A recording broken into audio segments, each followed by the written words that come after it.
Today's presentation is an evidence-based practice project proposal in reducing COTI rate in a Veteran Health Administration long-term care facility. In long-term care facilities, about 20% of the reported infection are related to catheter-associated urinary tract infection or COTI. COTI is a preventable illness that costs the United States to spend up to $1.8 billion annually. In one of the long-term care facilities of the Veteran Health Administration has a COTI rate that is significantly higher compared to the national average. This signifies that the VHA facility was lacking the policies and procedures to appropriately manage the use of urinary catheters. The purpose of the evidence-based practice project is to establish a plan to decrease the incidence of COTIs in the VHA facility by changing the standard of care based on current evidence.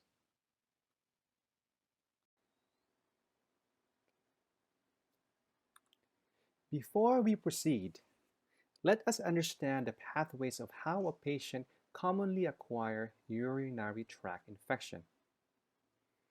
Urinary retention is a condition when a patient loses its ability to effectively empty its urinary bladder.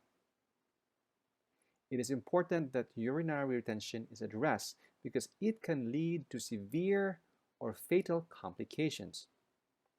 When urinary retention is not managed by non-invasive intervention, an effective way to treat the condition is by using urinary catheters. However, evidence suggests that the risk for COTI increases with the number of days a urinary catheter is used. The problem with the VHA facility, the indwelling urinary catheter was highly utilized for an extended number of days. It has led to high COTI rate as reflected in a quality indicator from the Medicare website. Looking at the clinical question, the EBP project proposal is an attempt to change the policies and procedures of the VHA facility through the implementation of the EBP process. The EBP implementation will utilize a systematic approach of managing COTI by reducing the use of indwelling urinary catheter through the utilization of intermittent urinary catheters.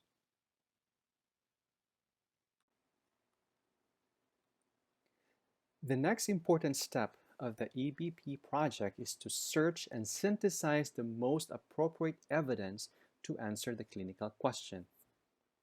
Based on the comprehensive review and critical appraisal of research studies, it shows that there is no enough evidence to support that either an intermittent urinary catheter or indwelling urinary catheter is more effective in reducing COTI. However, there is supporting evidence that intermittent urinary catheters allow the patients to recover with urinary retention faster compared to indwelling catheters.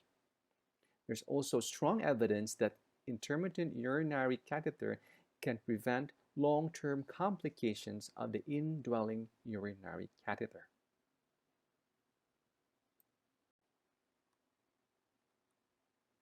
The proposed EBP implementation is a three-step process of urinary retention management. The first step is for the providers to determine the appropriateness of the intermittent urinary catheter, because not all patients are appropriate for the intervention.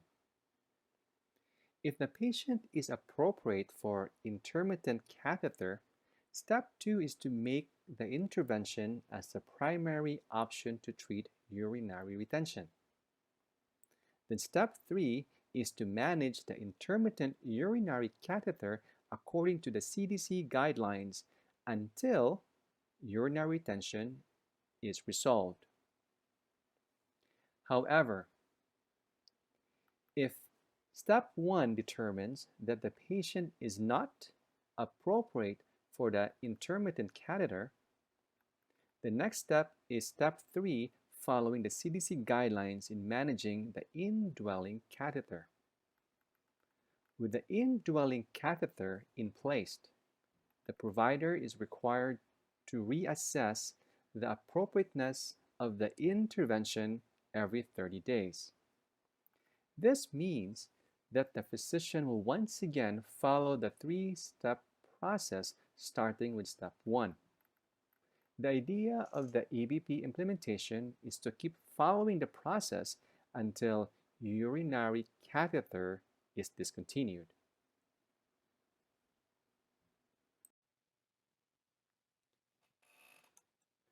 The concept of the EBP implementation is to keep following the EBP 3-step process until the urinary catheter is discontinued as early as possible.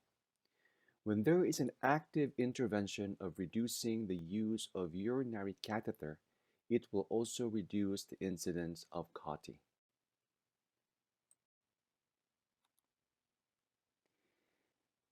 In the EBP project, there is a need for strategic implementation.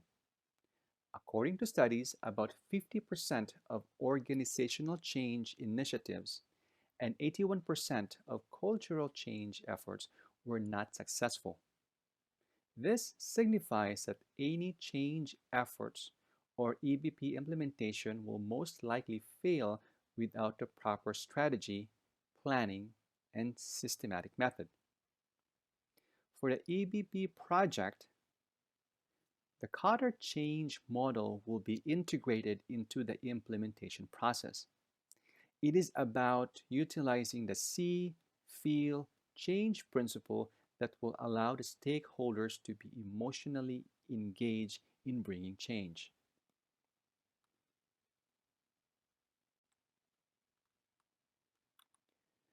To effectively implement the EBP project, it is important that all stakeholders are clear with the expectations and their responsibilities. It is vital that the EBP core group will create a detailed plan, timelines of the EBP implementation. An important element of the implementation is to eliminate fear and anxiety by providing a consistent and dedicated EBP mentors for the first 2 months of the implementation. Another strategy is to practice shared governance with the stakeholders. Instead of demanding for change to staff members, it is about empowering the stakeholders to be an active participant in creating the change process.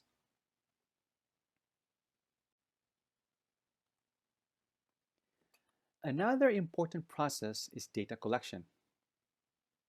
It is the way to measure the process of the EBP project. The data collection process will be divided into 2 categories. The first category is the monitoring and tracking of the external data of COTI rates from the Medicare website. The goal is to decrease the COTI rate to a comparable percentage to the national average within 6 months. The second category in monitoring is the internal data from the EBP implementation process. The goal is to reduce the COTI rate and the device utilization ratio to 50% based on the prior data before EBP implementation. One of the most important data in the EBP project is obtaining feedback from patients and staff through survey questionnaires. This will help the practitioner to align the EBP implementation with the patient's preferences.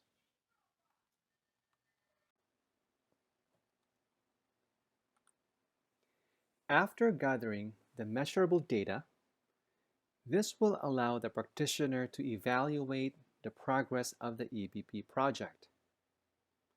For an EBP project to be truly successful, it is necessary that a methodological process to measure and evaluate the implementation is fully established. As what the famous mathematician William Thomson said, if you can't measure it, you can't improve it.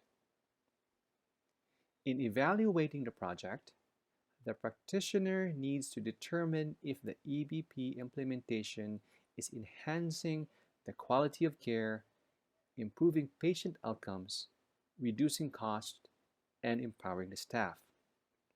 If these elements are not truly met, it means that there is still room for improvement.